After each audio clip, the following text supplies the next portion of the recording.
Saturdays with Steph. As you can see, I've got some friends here with me today. I'm going to let them introduce themselves and tell you a little bit about their channels because they're both YouTubers. So I'm going to start with Russ. Russ, go ahead. Hi, I'm Russ with Quilt Meets World. I have a lot of crazy stuff that goes on my channel every now and then.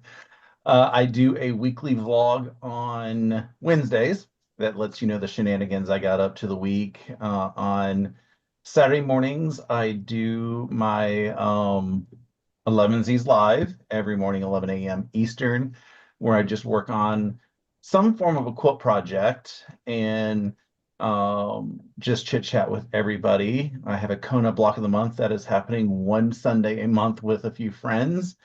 And occasionally I do a Zoom that is free for anybody to join. That one's not broadcast on the YouTube stuff. Awesome. And Andrew. I'm Andrew Lee, also known as the Combat Quilter. I have some videos out there. I am trying to figure out who I am and what I want to do in the quilting world. I want to be entertaining. It's and educational at the same time. I'm a Army instructor, so I'm a little bit more rigid, if you will, and not as carefree as the rest of the world would like me to be. But I'm learning. I'm trying. So. I don't have a schedule. I'm the one that's military and I don't have a schedule. So uh, That's my ironic. yeah, my stuff is as it happens. Well, that's because you're really busy. I mean, you are doing other things besides just YouTube, right? Correct. Oh yeah, retreats and Hmm. teaching and traveling and military duty and Yeah, cruises and all that stuff. So all that stuff. Yeah. And actually, that's how Andrew and I met was last year on the Patriot Cruise, if you guys remember. Um, and we're going on the Patriot Cruise again in a week. So really excited about that. So I want to say hello to everybody here in the chat. Carl was here first. Hi, Carl. And he said hello to you guys. And Ingrid's here and Charlotte, Janet, Evelyn, and Steven's here. Hi, Steven. And Sue is here and Karen from Southern Ohio, where she said it's really cold here in Ohio. It is.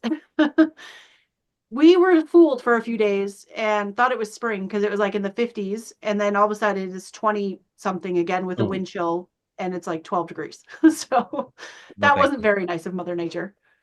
Yeah. And I understand quilt or by you, Russ, that it's like 70, so it's like summer. Yeah, it's well, spring. Yeah. Well, that's summer for us, I guess. Yeah. Yeah, I'm looking at the calendar and we're gonna drop a little chilly for the next couple days again. So Yeah. bipolar Mother Nature, love ya. Yeah. We're supposed to get thunderstorms and like 55 degrees with hail on Wednesday. And then Thursday, we're supposed to get a snowstorm. So it's crazy. I'm like, is Mother Nature drunk this year or what? So let's see who else is here. Colleen is here and Bev is here. Thank you, Bev. You're so sweet. And Billy is here. Hi there. Good to see you. Robin and Paula, Stacy, Jackie. And if I missed anybody, I apologize, but hello to everybody. Today we're not going to sew anything. We're just going to talk a little bit. I've been seeing all kind of things, and I'm sure you guys have too, all over social media about Joann Fabrics closing. Have you guys seen that too? Joann's is closing. No, yeah. So it's really funny that you said that because there was somebody recently. I'm still, even though I'm not part of my guild in person anymore, I'm still on their Facebook group. And somebody said, what? Joann's is closing? And she was serious. I was like, have you been living under a rock?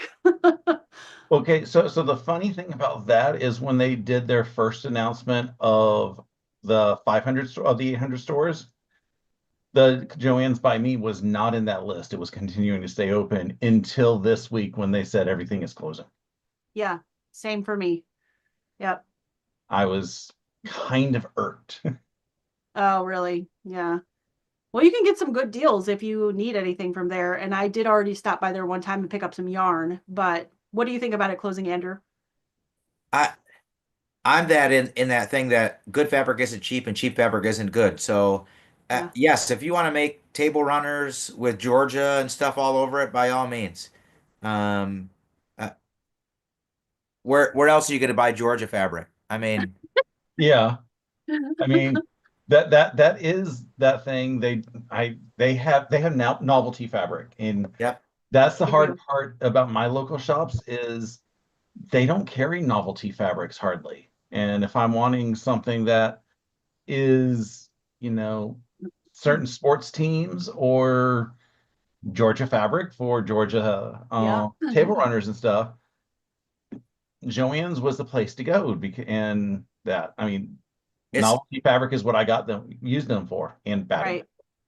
and it's great for those purposes, but I believe that quilting cotton should be of better quality, so that's Mhm. why, I'm happy that Joann's is closing because now people will quit making quilts out of Joann fabric that falls apart, in 3 years, and then there's like, well, I spent $200 to have it quilted, and now I can't even use it because the fabric has now been, is so thin to begin with, and now it's non-existent, and but all of Yeah. the other stuff that they sold, all the other, trinkets and notions and all that stuff was awesome because you have it all in one place. Most Yeah. quilt Right. shops don't stock all of the stuff. Yeah. No, and I agree with you. And I am glad the same reason as you are, Andrew, for people not making quilts out of Joann Fabrics fabric, because Joann Fabrics fabric quilting cotton used to be good 20 years ago. It has not been good for years. And I feel like even I'm not a garment sewer, but my grandmother was. And even their garment fabric has gone down in quality. So I felt like the fabric part of their business actually was the failing part of their business. I feel like all the other stuff, they have really good yarn. If you're Hmm. somebody who uses yarn, they have really great cross stitch patterns. I think their problem is that they were trying to get too diversified and they quit focusing on the quality and they just wanted to appeal to so many people. Like they have scrapbooking stuff and all that I think they just took on too much. Yeah. And do we know I, what the reason is why they failed? Bankrupt. But I mean, And why? Like, what does it say that the? Do you think it was the coupons? And I mean, well, you played they your blamed a coupon game lot of right. it on the pandemic, which Joann Fabrics, if anybody tried to order anything during the pandemic on their website and get it picked up curbside or even sent to their home, I tried to order something. I used to get vinyl when I would make vinyl things from them, and I would put an order out there for just to ship to my house, so I wouldn't have to go out of the house and wouldn't have to, have an employee come out and risk getting sick or whatever. But I put an order in a couple times and had them both canceled after waiting for 2 weeks to hear about my order. So that was an issue, I think, for them. I don't think they had their stuff together. They weren't prepared with online things like other shops were. So I think that was one thing. But I think the second thing, which you hit on, Andrew, was coupons. They offered regularly 40, 50, 60% off coupons. You can't sustain, there's not that big of a markup in the quilting world or the sewing but world on their stuff products. is already marked up quite a bit. Because Right. if you take, for instance, the OmniGrid flipping cut and press map, whatever it is, Mhm. Joann's was trying to say the retail price of that was $65 for the one that I Mhm. was looking at recently. And Amazon was like, it's regularly priced $50. So Mhm. there's already a markup on there so that they can have their coupons and Their stuff. coupons. Yeah. That's why everything seems to always be on sale because it's on sale for a reasonable price. Right. Do And you think that was part of their gimmick? Yeah. I think it was a gimmick. And I think people waited until they had a coupon and they didn't shop there otherwise because they said, oh, well, I'll just wait till they have a coupon. And so then they lost money. So I think that hurt them. That's Hmm. just my opinion. Yeah, the But the sale gimmick was because it was very annoying because I'd go in there with a coupon mhm. and nothing could be used for the coupon unless I bought, a soda at the aisle. So I got a soda for what would be a kind of reasonable price because everything else was already on sale for 20% off, which, like I said, it puts it at a normal price if you went to, I hate to say it, the Amazons, because Amazon seems to have things at reasonable prices for a lot of the notions that Joann's would have. Yeah. Yeah. So is this going to help or hurt the rest of the industry? I mean, let's just talk about knitters and crocheters, you know. I mean, if you Yeah. don't have a local yarn store, where are you now going to get your yarn from? You're surely not going to get it from Walmart. Well, that's just it, right? And I was thinking about that when I was thinking about this topic today that we are going to talk about, that I feel like it's not really going to, other than the novelty fabric, right? Because like Hmm. Robin's here in the chat and she's like, I can't get Vegas Golden Knights fabric anywhere. And I know she loves the Golden Knights. And so it's that kind of stuff that I think is going to be difficult. But as far as quilting and making big quilts, there's quilt shops everywhere. And I think this is going to actually help quilt shops because um same thing back in that guild Facebook group, there's people like, oh, now where am I going to shop for fabric? And the old president of the guild was like, look at this list, there's quilt shops all over the place. Hmm. Now maybe is a good time to discover those. And people would say, oh, well, the fabric costs more at quilt shops than it does at Joann's, but it doesn't, because Joann's here at the end, the quilters cotton was 12, 14, $15 a Yeah. yard. Well, it's that much at quilt shops. And if you can get it on sale, you're getting so much better quality fabric at the same price. And So if you do have to make one less quilt a year because you spent more money throughout the year on better quality, so yeah, be it. You know, I yeah, don't know that there's that many people out there who are producing that many quilts that it could make a difference. I mean, if you're, making, let's just say two or three a month even. I mean, what's the cost difference at, 10 to 15 cents versus the sale price and all the stuff, and now you're having to drive and wait, and then your selection is limited. yep, I I don't know. I just like with the Amazon thing, buyingnoutfabric.com, I mean, there's some good and some bad with it. I Hmm. yeah, really thought for us that was going to be good when Amazon bought out fabric.com. We're going to be able to get it, 1 yard and 3 yard cuts more readily available faster than where you could anywhere else. And then not so much. that didn't And then, happen. No. yeah. And then, I mean, I guess the other thing too is the other day I went looking for a light bulb at Home Depot, couldn't find it. Went to Lowe's, they didn't have it, but as soon as I went to Amazon, there it was. Yeah, yeah. So I feel more for the other crafters, right? That are losing Joann's, the people who do buy yarn, because Yeah. we were talking about the yarn in there, because really the only other big stores are what, Hobby Lobby and Michael's, right? Hmm. And Michael's has, at least my Michael's, I don't know about by you guys, has a very small selection. I haven't been into Michael's in ages because Me either. they never had anything that I wanted and Yeah, needed. yeah. So I I They don't know went what definitely to only had about Hobby a Lobby. tenth of the supply of cross stitch supplies like DMC floss that Joann's did. And they have probably the same amount of yarn, like a tenth of what Joann's did. So that's where I can see those needle arts are going to be suffering trying to find things. I'm really lucky. I have one shop here in the next city over, a yarn shop that sells yarn for crochet and knitting. And that's the only thing that they sell. And it's really, really nice yarn. But there again, people that do this hobby are going to have to support those shops or they're going to go out of business too. Yeah. And then what do you do? So people are saying my Michaels doesn't carry fabric. Mine does, but it's a very small selection. I think there's like 2 aisles, and most of it is the, what is that? The fleece that people use for like those tie blankets. Uh-huh. So not much. Yeah. And then I know Joann's carried a lot of scrapbooking, and I don't know if that many people do scrapbooking stuff anymore. You don't hear about it as much as you used to. But there used to be scrapbooking stores, and I don't see those anymore either. Do you guys? There were No. scrapbooking stores. I mean, Yeah. I'm asking that genuinely because I never Yeah. knew that, like, that you can get scrapbooking stuff outside of Joann or Well, Michael's or look at the people who use the crickets and the vinyl cutters and all that other stuff. Where are they going to go?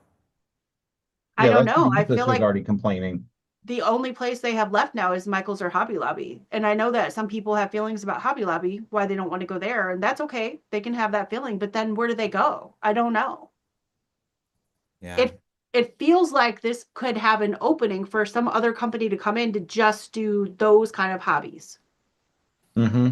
And then not take on fabric, which is what I think Joann's went wrong, is they took on too many different products and let the quilt shops have the quilt or they have the fabric. But then what about the garment sewers? Where do they go? I don't know. I'm not a garment sewer, so it doesn't really affect me, but When Jerry and Terry and I, we drove to Texas for a retreat.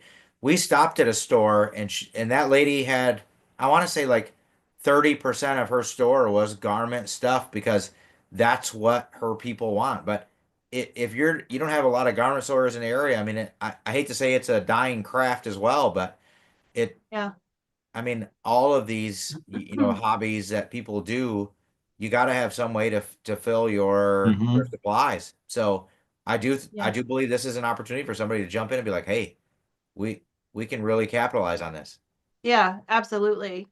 And actually, you're right about garment sewing. And I think it's just because fabric costs so much now, it's cheaper really to go buy something, Yeah, than to absolutely. take the time to go buy the fabric, take the time to make it. By the time you do all that, your garment that would have cost a shirt that would have cost $20 at Walmart is now going to cost you 100. So I think that's why it's a dying art, unfortunately. But somebody in one of the forums I was looking at brought up the mental health aspect of it. So I'm curious to know your guys' take on that, like what it would do if all these hobby places shut down for people's mental health. Because I know that when I'm sewing, like it helps me think in it because it blocks out the rest of the world and allows my Yeah. brain to process things. So what do you guys think about that? Yeah, that has been very handy for me with, the last 16 and a half years of my life is being able to come in here, shut down, and not have to think about work, not have to think about anything else that is going on in the outside world. I can just focus on a project, whether it be, cute cat fabric like I've been working on today, or, um, you know, a really awesome Tula pink quilt. And are we going to revert back to feed sacks and such? I mean, as a utilitarian, way just to get fabric. I mean, is that is that what we're going to have to do? Convince those people to go back to making stuff and put them in reusable bags that we can use the fabric on? I don't know the right answer, but Yeah, I mean, that's a good question. And actually, I'm wondering if that's what's caused a lot of the, that new term you hear, that upcycling, where people go to like Hmm. the thrift stores and buy old things and turn them into something else. Like they'll find an old quilt and turn it into a jacket or find jeans and turn it into a purse or whatever. I'm wondering if that more of that's going to happen now. I don't know. there's a lady that made a few quilts that I've seen that are really nice from men's shirts, and it's like, yes, they're worn, broken, Mhm. high quality men's shirts that she used to make a quilt, and I mean, it's great, but Yeah. not all of us like that, you know. It's hard for me to find Civil War men's shirts. Yeah. That would be difficult. That aren't deteriorated. Yeah. Yes. Yeah. So Bev brought up another point. She said, I think since COVID, she said, I've comfortably fallen into the habit of ordering what I want online. Personally, I don't think brick and mortar stores will survive in 10 years. What do you guys think of that? I unfortunately agree, even though I'm the guy who wants to put my hands on it. I want to touch it and feel it and see Yeah, what I it's want like. to touch and feel. I want the big thing that keeps me from ordering more fabric online is it doesn't necessarily show up in person the same way that it looks online. I've had that happen Mhm. on a handful of things that I didn't know the fabric line, the designer and stuff like that, or the company. I was like, okay, well, I haven't heard of this, but it's being sold on one of the big box or big quilt stores, online quilt stores. So I'm like, it's got to be pretty decent. And I get it. I'm like, this is not what I was expecting based on the color swatches, the way that it shows up on my screen. So there, I mean, and there's also, the touchy-feely thing because, there is a distinct feel between company A, company B, company C. And, you may not want to have something from that feels a certain way. And Yeah. And it's even the same thing with white backs because, some of the white backs feel like regular quilting cotton and some of it have like a satin finish. Yeah. And you don't know unless you actually get a chance to fondle the fabric. And do you like that satin finish, Russ? For some projects, yes. For others, no. It just depends. A lot of what I'm giving, especially when it comes to the backing and stuff, it depends on who it's going for and what I know that they like. And Yeah. as it turns out, that satin finish that you feel is basically just the finish process of where it was printed. Yeah. Indonesia has a different process than Yep. Korea and Japan, therefore it gives it that satin feel, but it's the same cotton gray good that they both started with the same thing. Hmm. It It's is. It's the not really a finishing. satin, it's just the finish of the You're process. right. It's a process they do to it, and it's called brushed cotton. So it's just the way they finish it. And sometimes I like it and sometimes I don't. Russ and I made a socialites quilt a couple years ago. We both made the same quilt. And I used the brushed cotton on the back of mine. And it's a huge quilt. Russ, how big is that? Like a queen size? 99 by 99. Okay, so it's huge. And I put it on my bed and it slides off my bed because it's so slick. So but I love the quilt and it's super soft against your skin. But if you if a kid comes running and jumps on the bed, the whole thing falls off the bed. So, yeah. So, I mean, but what about printing your own fabric at home? Brothers got that new printer. You can print your own fabric at home. they Is do, but that it's what we're gonna so go to? Oh expensive. yeah, it's so expensive. Yeah. Have you guys seen the price on that per yard? I didn't even look at the price. The printer was expensive as it is, but I thought that it was printing at like 20 or $23 a yard. Yeah, it's like $20 a yard. So I love the idea that you could design and print your own thing right there. And it's special fabric. It's prepared for dyeing fabric from Moda that they sell with it, right? And Hmm. it fits the printer just right. So it's good fabric. And if the printing turns out, but it's too expensive right now. Like that to me is like you're getting into the luxury, right? So Yeah, I know, or but that luxury may become the only way to get it. that's true. It could be. Yeah. So we'll see. So I I don't guess know. Some of us have enough in our stash that we could probably last about 30 years. yeah, I was gonna say I could probably sew till 2030 something with the amount of fabric I have. But that going back to the online shopping, so you guys agreed that shops are probably gonna disappear within 10 years.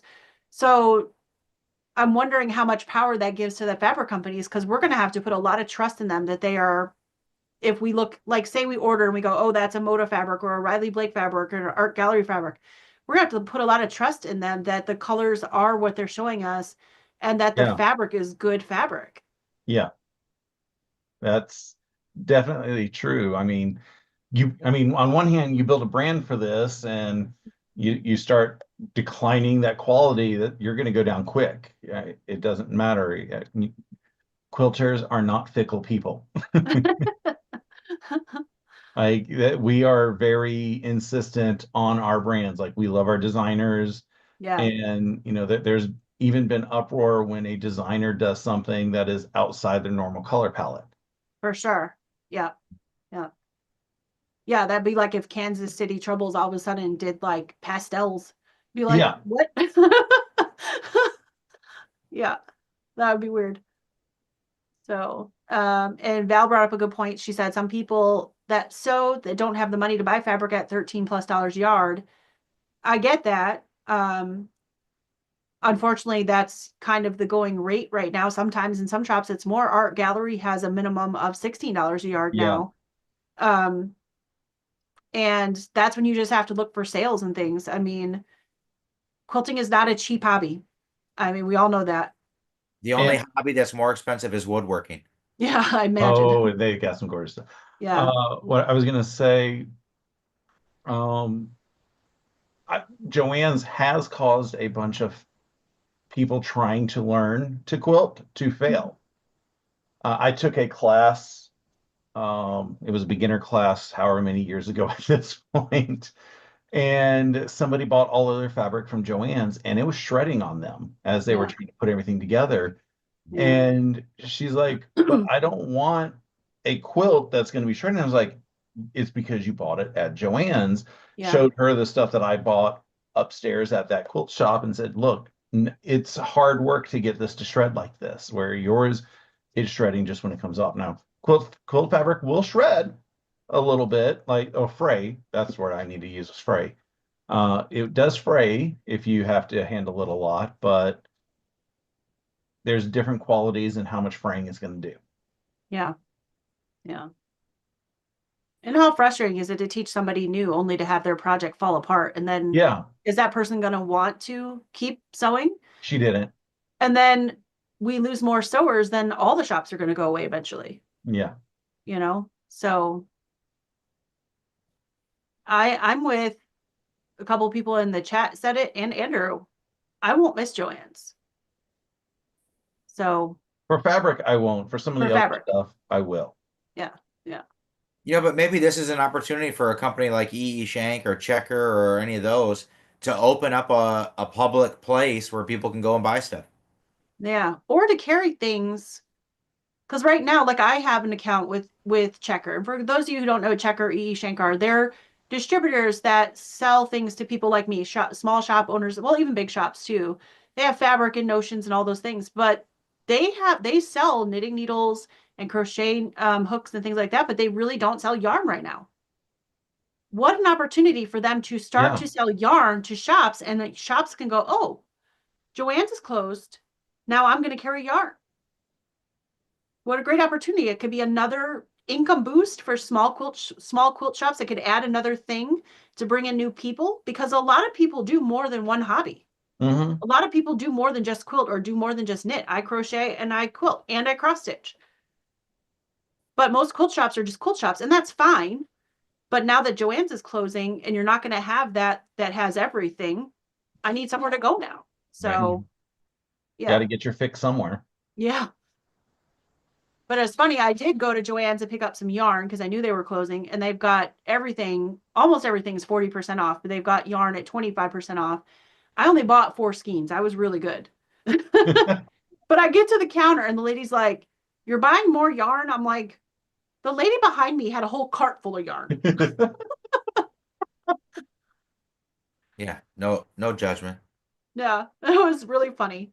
I thought that was funny. Um, and Landa said, "Will this give Spoonflower a run for their money?" I don't know. I don't think so. I think Spoonflower doesn't have the greatest customer service with a quick enough turnaround to make people happy. When I order stuff, I want it here in the next 3 or 5 days. I don't want to wait 3 weeks for it. Yeah. Yeah, that's true. And you can't print stuff with Spoonflower that's already copywritten by somebody else. So it's not like you can go and print Kansas Troubles fabric through Spoonflower because you can't get it at your local Joann's. Yeah. Or that Mickey Mouse fabric too, because you got to get the license for it. Yeah. Yeah.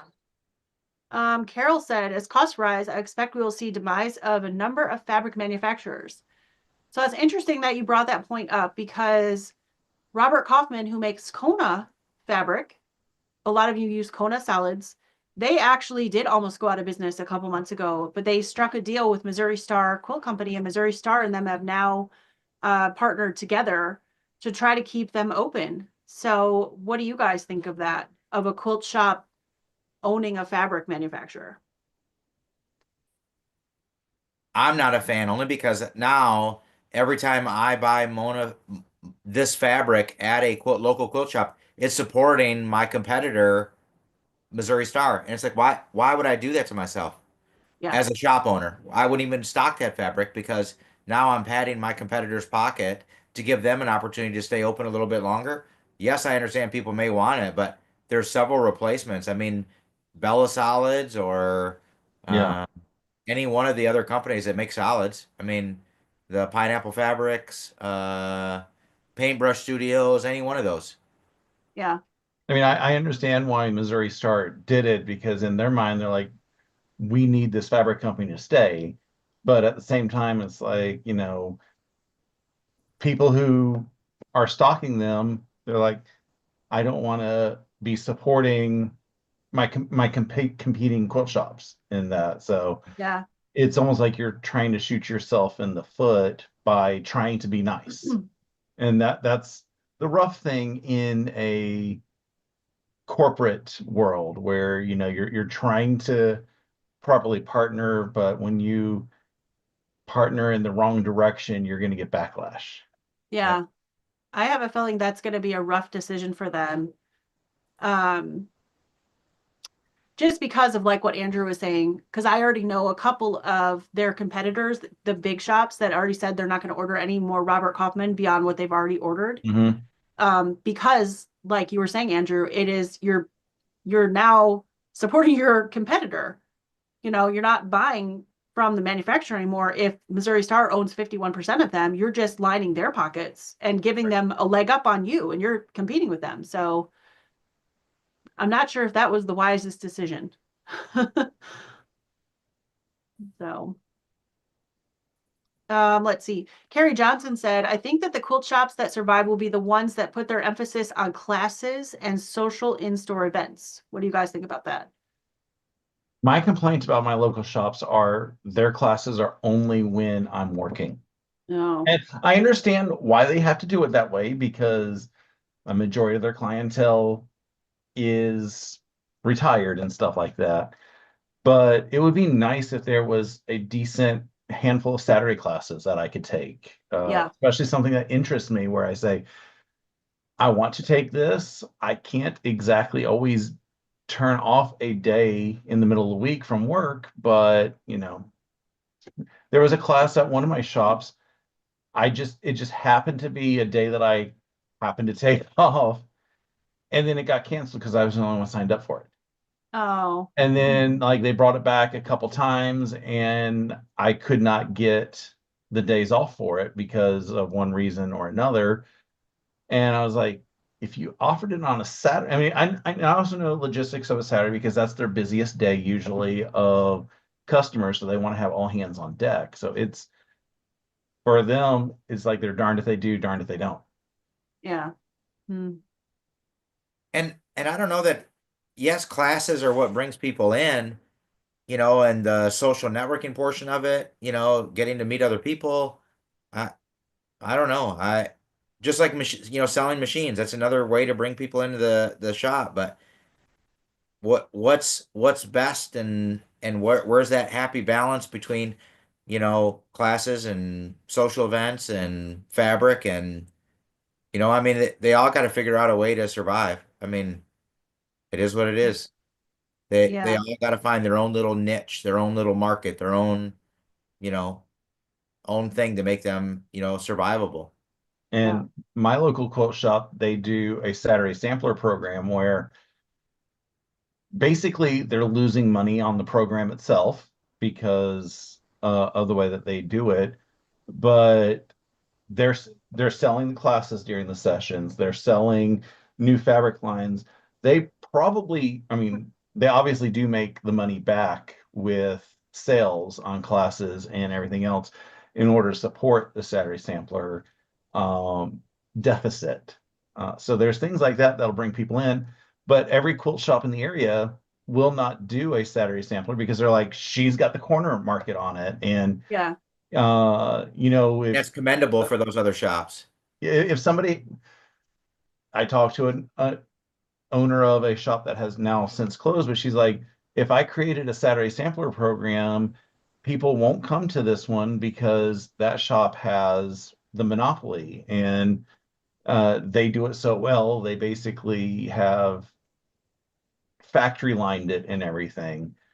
Sometimes, they don't have enough fabric to fill finishing kits and you have to pick up other stuff.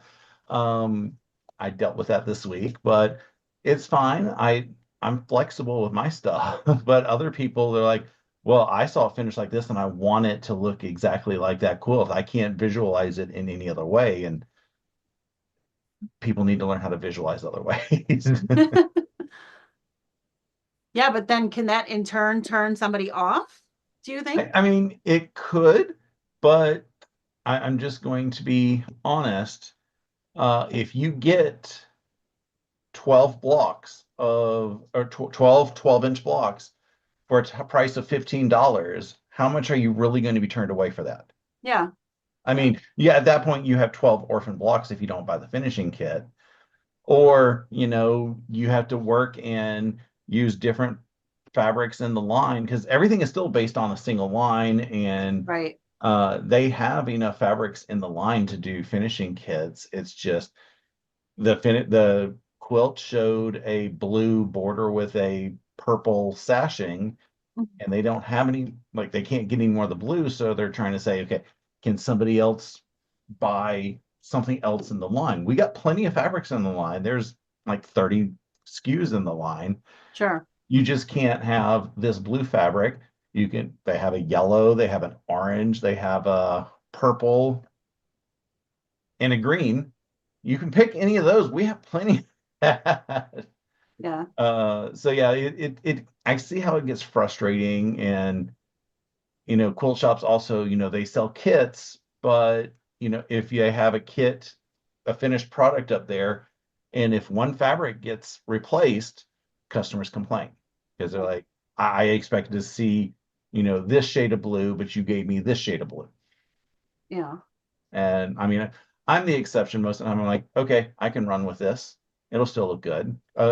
Quilt shop's not going to sell you something that's not going to look good if they're Right. kidding it. But I also understand if somebody's buying something, like I expected it to look exactly like what I bought. So you're saying that quilters should maybe lower their expectations just a little bit, like I'm give not the saying quilt lower shop, give the expectations. quilt I'm shops a little saying grace, though. be flexible with your Yeah. decision. Yeah. Yeah, There we go. you still have full expectation. Like you're Well, you getting, still have the expectation of good quality fabric, yeah. but yeah, But yeah, be flexible with maybe what you're going to get for the fabric. yeah. So Adam said with the lady who had a whole shopping cart full of yarn, he said, is she going to knit herself a sleeping bag? That was good. And he also mentioned Spoonflower. He's had really beautiful fabric and really terrible fabric. And that's what I found. So I'm not a huge Spoonflower fan, whoever was talking about Spoonflower earlier, because I made a quilt for a friend who got married, and I ordered backing fabric that had their names on it and like a little poem thing. And I ordered it and it was horrible. And then I reordered it. We picked a different fabric they had and it was okay. But this was where that, we have to really trust the manufacturer. And I just don't trust Spoonflower. Well, I think it's also the touchy-feely because at QuiltCon, Spoonflower was there and they had like 40 different fabrics that you can touch because that's what they could print on. Yeah. Some fabrics are great for one application and Yeah. horrible for another application. And you Yeah. have to know what you're ordering from Spoonflower. And that was what I was really concerned about when I made the labels for my boss's retirement quilt and my friend's memory quilt. Because I was like, what kind of fabric is this going to come on? Hopefully it's not burlap. Yeah. And thankfully the fabric swatches came on halfway decent fabric. But if I wanted to buy yardage of it, I didn't need to buy yardage of a photo. I don't know what I would end up having to order for it because I don't know what any of their fabrics feel like. Yeah. Landa brought up a point about Kona. She said, I don't buy it anymore anyway. So the merger doesn't affect her because she said the quality has really gone down. I Yeah. think there's two different Kona qualities. There is a local quilt shop quality, and there is the big box quality where it's being carried in formerly Joann now, and I think Michael's carries it. It's a slightly lighter weight Kona that you get in those shops. Mm-hmm. Yeah, 80% of what Robert Kaufman Fabrics made was things for the big box stores. 20% was for quilt shops. So the 20% was good quality. The 80% was not. So think about how much fabric that is. 80% of their business was lesser quality fabric.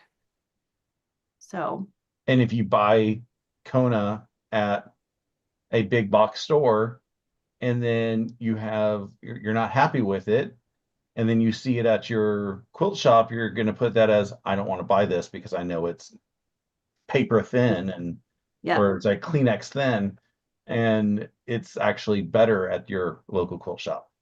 yeah. Adam brought up a point about Checker because somebody mentioned that maybe they should open a retail shop. And he said if Checker opened a merchandise retail to the public, then it would be selling all the stock and the local quilt shops would close. I agree. That is true. Um, that would be good for me in Ohio because I live by Checker.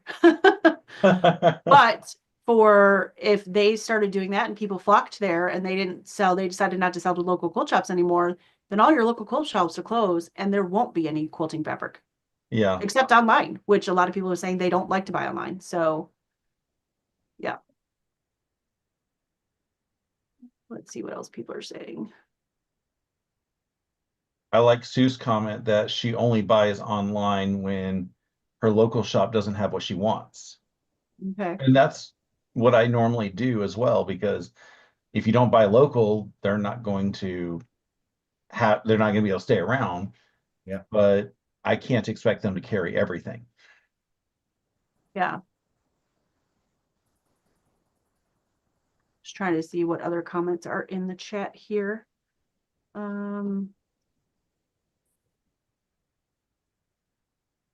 Mary's saying there's not a whole lot of stuff in her area, plus she's getting older and it's hard for her to get around. So I guess her option is to buy online. Yeah.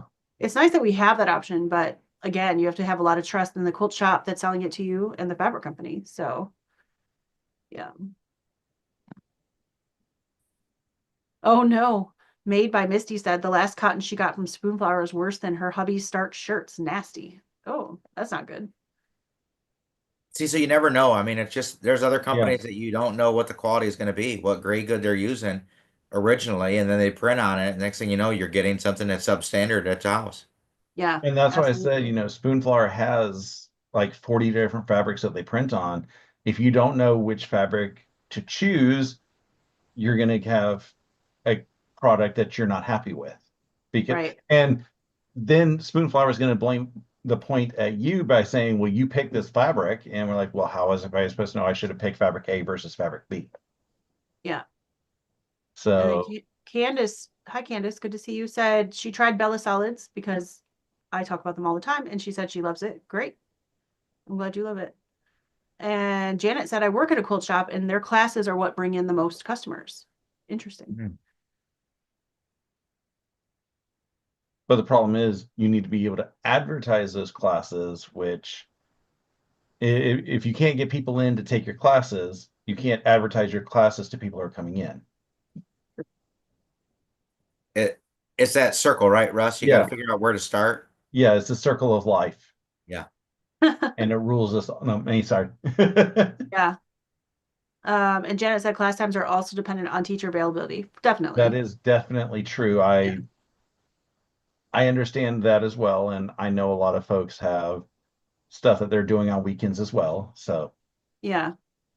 And then Steven said, I love shopping in store because it tends to be social. And if you get me talking, I buy even more. that may or may not have happened to me today. I was gonna say I nose goes. I'm not confirming or denying that may or may not have happened. I think Russ and I could not shop together because we definitely enable each other when we went to. I was gonna say, I don't think we started some of the projects that we bought. We did. But we definitely enabled each other, but that was fun. So that's why you didn't go shopping this year. That's right. It wasn't because of the bad internet. Well, it was that too. I know. But I know. yes, but I definitely didn't need anything. I've got enough projects to last me years. And it was Lydia who enabled me to spend lots of dollars. Oh, okay. So Andrew, you take this question. Misty said, isn't all gray good the same before it gets processed? No, it is not. It's all graded on a letter scale, and it's just like a grade that you would get in high school: A plus, A minus, B plus, B minus, C plus. So based on what company dollar value they want to spend at the grade good. Let's just talk about Jason Yenter or Art Gallery. They Mhm. always buy an A minus fabric. They're the only two companies I know of out there that are using A minus fabric. And that's why it's so expensive, because that gray good, as it gets printed on, is a better quality fabric than what another company is using. So no, gray goods are not all the same. Quilting cotton is not quilting cotton across the board. It's not all the same. It's not. It is graded different by color, texture, weave. How the fabric is either printed versus, yeah, Yes. yep, yep. John is here, Guys Craft 2. Hi, John. John calling me an And he said enabler. Russ is definitely an enabler. I am pure and innocent. And Adam says I enable myself with fear of running out. Who's this Adam guy? We need to be friends. Adam Sows. Adam Sows. Yes. Let me see. Let me put him. Oops, that didn't work. Which I think I saw earlier that Adam's already planning on coming to QuiltCon next year. Is he really? I think that's what I read scrolling back. Okay, can you confirm or deny that, Adam? Because if you are, I mean, we're gonna go to QuiltCon next year, so that would be fun.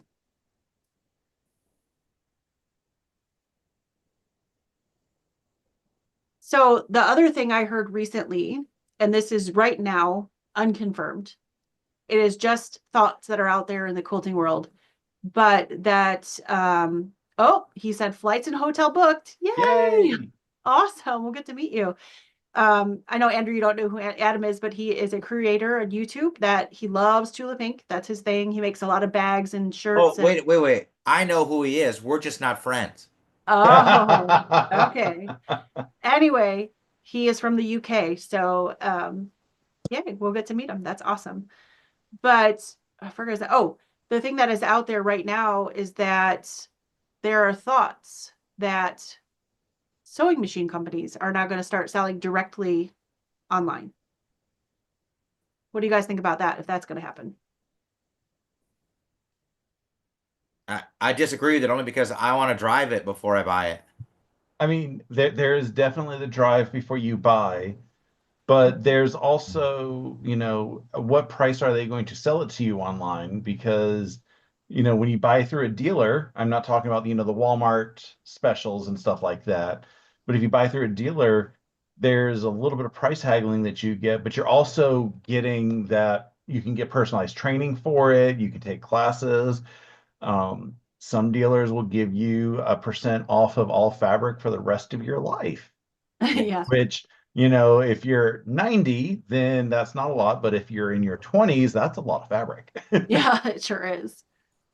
So And I, I definitely would not want to buy a machine without trying. I mean, I did it once. Okay, I did it yeah. twice with basically big box products, but I I've learned that I want to try a machine before I buy it. I want to know what features it has. I want to see these features in action. I may not use any of the other stitches except for two, but I want to know how they work. I want to know how the needle threader works because, I'm getting old. I can't see as well as I used to. Threading a needle is not easy. Yeah, that's true. What do you think, Andrew? I I don't know that I could buy. I mean, just like Stephanie, you and I were talking about that Juki the other day. I want to see it somewhere. I want to put my hands on it and sew on it before I commit to it. I'm fortunate that I'm friends with Handy Quilter and they gave me a machine and I I love that thing. But had I probably would not have fallen in love with it like I had if I would have never seen it, at market. As soon as I Yeah. Yeah, saw it at market and sat down, I was like, "Oh yeah, this is nice." yeah. Oh.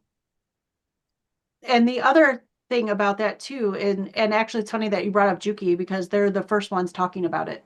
Juki, Ah, and there's another company that's talking about that too, about going direct to consumer and cutting out the quilt shops. I feel like if they do that, they're going to contribute to quilt shops closing. Yeah. And that makes me really sad. So I really hope that that's not going to come to fruition. But I don't know. I mean, I've bought machines online. I bought my HD9 online, but I already had its predecessor, so I knew how it worked, right? and I'm a Janome girl, so I have all Janome, so I trust buying a Janome online. But there's certain things I like. If I wanted to try that Juki, I'd want to sit down and play with it first. Mhm. I'm not going to spend that kind of money and not see how it works, especially because I'm not familiar with that brand. So, I will say though, only one of the quilt shops in my area, excluding, the sewing centers, the ones that are labeled quilt shops, only one of them sells machines. oh, The other three that I go to regularly, they don't sell machines. yeah, So the whole machine idea, I looked that I'm going to a machine store. So there's the sewing centers, there's the sewing vac places and stuff like that that I would expect to go buy a machine, and I just forget that there's fabric there. yeah. Well, and let's bring up that point. Like the ones that are sewing and vacuum, like they don't sell fabric. That's all they do. Gosh, we're killing their business if they take machines out, Yeah, right? Like, Yeah. I just and Steven brought up a good point too. He's like, I don't want to buy a machine online because I want to go to a dealer that will service it. So then what do you yeah, do? I yeah. That's mean, the other problem that's happening is you're running out of places to service your machines. yeah, Some of it's because people are buying disposable machines where it's cheaper to buy a new machine than get it serviced.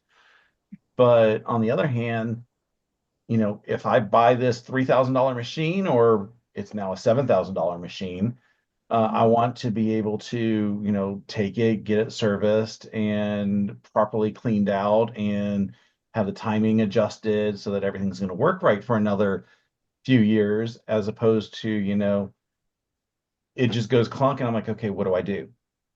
And yeah, a friend of mine actually is teaching people online how to service their own machines, but yeah, that only goes so far because right, you can open it up, you can clean it, and you can do basic minor things. But as soon as you need to do a repair, you need a service center. yeah, yep. I agree with you completely. Um, let's see. Oh yeah, somebody else said, who's going to fix my machine? And a shop can't stay open on repairs only. No, they can't. And Yeah. actually, when I was at Joann's and I picked up that yarn the other day, there was a lady behind me in line and she was talking when we were waiting. She was saying that her sewing machine was broken. All the quilt shops by near me, closest to me, closed during the pandemic. Unfortunately, one of the shop owners actually passed away, and then the other lady just retired, and they both did machine servicing. The closest place to us now is an hour away. But this gal didn't even know about that place. And I told her, and she's like, oh, thank you so much. Because she didn't know where to take her machine. She's like, I haven't been able to sew in weeks because my Yeah. machine's broken. Yeah. So, I mean, there's a difference between, like I said, I have no issue opening up certain areas on my machine. I mhm, know I could probably open up more, but I don't want to void a warranty yet. That I think I got a couple more years on my warranty. I don't know how long my warranty was. yeah, So it's like I got to take it to a certified place to get any work done. And yeah, once the warranty is over, then I'm more inclined as the years go on to open it up myself. But yeah, it still terrifies me that, one wrong move and I might knock my timing out of place, or knock mhm, this, or um, my cutter may not work anymore. So, yeah. Things that a service center would have to do. Yeah. yeah. And actually, several people brought up too the same thing that you did, Russ, about if you buy a new machine, getting the classes, like learning how to Yeah. use your machine. Yeah. That Like is big. it is like some machines, like my straight stitch machine, you don't need a class.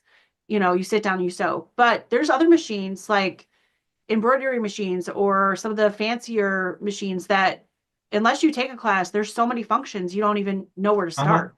So, Yeah, like my friend David had this machine before I got it, mhm, and like I he brought it home and I was like, "Oh, that's cool and it's big and pretty, oogling ogling."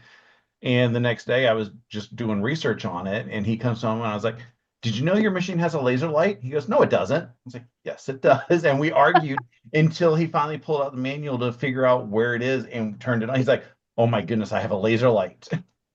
yeah, But he that's he funny. could very well have gone his entire time owning the machine and not knowing that there was a laser light. Yeah. And Bev brought up the same point that I said. She said the only advantage of buying machine online is if she was replacing machine, the same model she already had. So like when Yeah. I did bought my HD9, I already knew how it would work. But um, and Ingrid brings up a good point. She said she wants to play with all the buttons, but she also wants to hear it sew. Yes. Because, and the other thing that people need, and I did not try this, is winding a bobbin on the machine, because again, there's different sounds with that, and there's different things that you can do with winding a bobbin. So if you have misophonia, you may want to know how your machine sounds when you get it, how the bobbin winding sounds Yep. and stuff like that. Yep. It's I very mean, I sad think that I know Andrew, that word. you've mentioned that different machines that you have sound differently, and some of them are louder. But yeah, it's the crazy part is it's that top tier machine. When you get once you break that $3,000 mark, your machines get quieter and quieter. Yeah. Yeah. Joy T joined us and said hi to everybody. Hello. Yeah, so pretty much everybody's agreeing that they want somebody, they want to have them in the shops, so they would have somebody to service it. That's the big thing for everybody, it looks like. So it looks like everybody needs to go out and go buy a whole bunch of fabric from your local fabric store so they stay in business. To keep them in business. Yeah. Yep. Yep. And Russ, do you approve this message? I approve that. I mean, I may Perfect. have bought fabric today just to help with Yeah. that. See? Perfect. Perfect. Let's see. Adam, he said it's like seeing how a potential partner eats on a date before deciding if you can live with their chewing for life. Oh, that's Or funny. whether or not they pull out a Velcro wallet. That has happened to me Yeah. in my 40s. No Velcro. That's another story for another day. I didn't know that wallets and fashions and foibles and all that, thing was an issue. You never know. I mean, Oh, goodness. So before we end here, because it's almost 6 o'clock, we were going to talk about retreats too, but we'll leave that topic for another day because when we come back from the cruise next week, we'll have a whole nother retreat to talk about. Really excited about that. So, uh, but overall, so what is your general opinion of how you think Joann's this closing is going to affect everything, and what do you hope for it to do? Russ. Well, the thing I'm saddest about is batting, because I don't have a huge ton of space. So when I go, I'll buy 8 to 10 yards of batting so I can have a handful of projects with it. And now it's like, where am I going to buy batting at a reasonable price? I mean, Yeah. that is the other key, is reasonable price. And I knew what I liked at Joann's, and my local, like, Michael's doesn't carry it. And there's reasons that I don't like Hobby Lobby. We don't go into them. That's all right. But if they carry it and I have to go in that place, I'll take a shower as soon as I come out. But yeah, like I said, when it comes to people learning the craft, I'm glad that their fabric is going to be gone.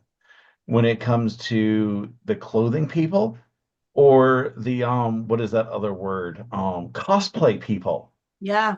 I have no idea where they're going to be able to get their goods anymore, because especially like clothing and cosplay, you need to know what you're getting. You're not just going to randomly order your fabrics online and stuff. So I feel really bad for them. And like I said, the yarn people, my sister does have webs in the next town, which is also yarn.com. But I've also learned in there that it's very expensive, very fast. It's because they've got the super high quality yarn that Yeah. you're going to want to use. Yeah. And so What do you think, Andrew? I, like I said, I'm on board with Russ. I'm happy that they're closing for the fabric thing, but I really feel bad for the people that do all those other crafts. They're going to lose opportunity to get the goods and supplies that they need. Yeah. I feel the same way. I'm kind of happy for the closure for quilters because I think it will encourage quilters to go and support local quilt shops. Yeah. Um, Obviously, I have a quilting business, so hopefully it'll help me a little bit. Um, but I do feel bad. Like I didn't even think about the cosplay people and stuff like that. Like, where do you get that stuff from? I don't know. And then all the other crafting things. But I think, like we were talked about earlier, this could create an opportunity for somebody to come in and open just a craft Crafting shorts, or yeah. space. Yeah, that has those things without the fabric. Let the fabric shops specialize in the fabric and let somebody else come in and maybe take up all those crafts. I think that would be the best solution because I think Joann's was just way too diversified. Well, there's also some crafts that I don't like. They had the flower arrangement stuff. I don't think I've seen anybody ever with a flower thing in their cart except for David that one time. Or wood burning or all those other things. I mean, they really were a good place to go to get all that other stuff. But But Yeah. yeah, just the fact that you just never see people in those sections. That was the thing No. that was difficult. Well, flowers and like the framing section. I never understood that. I was like, there's never anybody in that section. People don't go get things framed anymore. Well, I do, but I go to the local frame shop, which is really awesome, has great customer service. Right. Not Joann's that has people that don't really know what they're doing. Exactly. Yeah. Yeah. So, all right. Well, that was a great discussion. Thank you guys for joining me today. And Russ, real quick, do you want to say what's coming up on your channel? And then Andrew as well? So on my channel, Wednesday is my weekly vlog of the shenanigans. Also, because today is Percy's birthday, there's going to be some extra fun stuff about Percy in there and Aw. all that this week. So that's going to be fun. Saturdays at 11 a.m. Eastern, I do a live on my channel where we just chit chat, have some fun, and sew up a project. And we are almost a month away from the next Kona block of the month on the channel. So probably too early to think about that one. Andrew. I don't know what's coming up. I have videos recorded that I need to edit, and I'm going on a cruise soon, so yeah, there'll be a bunch of edited videos and shenanigans on that I event was as gonna well. say, I'm sure some of your friends on that cruise will encourage you to make some videos. Yes. Yes. So, like Andrew said, we're going on the Patriot Quilting Cruise next week with Stitching Heaven. We're really excited about that. Rob's going to be there, Mark, Andrew, some of the other all-stars. So I think we're going to have a really good time and we'll get some footage for you guys. Um, and then when I get back, the week after, Russ and I and Ingrid and all those who've been doing the dragon fruit block of the month, that's when we'll be sewing that up. So until then, you won't see a whole lot from me because I'm not getting the internet. I'm unplugging on this next cruise. So thank you guys so much for being here with me tonight. This was a great conversation. And next time we'll have to talk about retreats. So that's all for now. Bye, everybody. Thank you. Bye.